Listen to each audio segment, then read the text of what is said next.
Today, I'm going to talk you through the 5 words and phrases that you need to stop saying immediately. Nah, it's not that serious. Right, let's get on with the lesson. Okay, so the title is pretty shocking. The words and phrases you must never say. But honestly, if you do want to sound like a native speaker or even sound like a very accomplished English student, you should avoid saying these words and phrases. The first phrase that you must never say is, have you ever been in, and then the location. Have you ever been in Italy? Have you ever been in Istanbul? Whenever I do a live on Instagram, I always get asked this exact question. And of course, I answer it because I love talking about Italy and I have been to Istanbul, but it shouldn't be in. It's the wrong preposition. It's not that it doesn't make sense, it's just not commonly said. We understand what you're trying to say. You want to know if I've ever visited or travelled to Italy or Istanbul or wherever it may be, but we don't say in, we say to. Have you ever been to Italy? Have you ever been to Istanbul?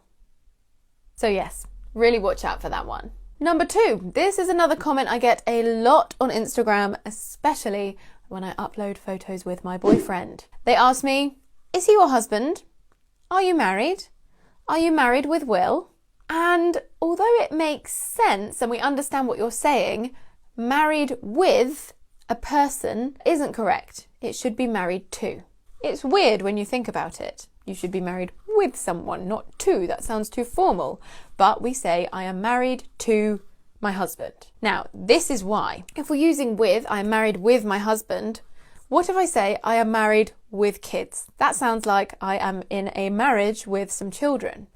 However, with in this case means and also have. I am married and I also have kids. I am married with kids. Number 3, if I ever ask my students how long they've been learning English, I sometimes get the response, I've been learning English since 2 years. It should be since a fixed point in time. So I've been learning English since 2016. Duration, it needs to be for. I have been learning English for 2 years, since 2016. Another common mistake we can add on to that is during.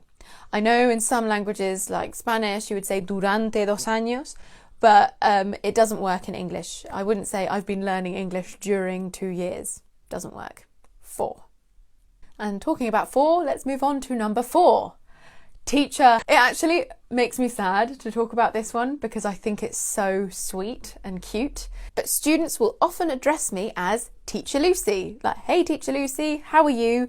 But I feel obliged to tell you guys that in the UK, if you're trying to learn British English, we don't address our teachers as teacher and then name.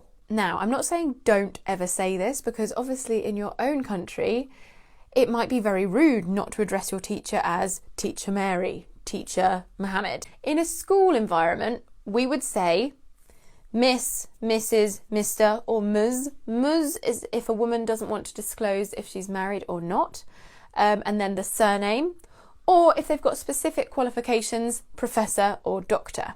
In informal language schools, I would just want to be addressed as Lucy. If I was teaching in a formal school, I would be called Miss Earl. Any other place, Lucy. Teacher Lucy just isn't used over here. And the last one, number 5. I love it when I receive this question in my classes, but it's often said incorrectly. Can you explain me this? Can you explain me that? Now, it should be, can you explain this to me? Can you explain that to me? Explain me is wrong. Explain to me is right. I would never say explain me your answer. I would say either explain to me your answer or, much better, explain your answer to me. Now there is an exception to this, and this is pretty advanced. Explain me can exist in one specific context. So you have to explain an object. Explain the object to me or explain to me the object. Now, if me is the object, then yes, explain me can exist. For example, if I was going to see a therapist and I was reclining on his sofa, so I don't understand myself. Explain me to me. Yes, that would work, but that's quite advanced. Just know that explain needs an object. Right, that's it for today's lesson. Those are the 5 things that you need to stop saying and make a conscious effort to avoid and correct.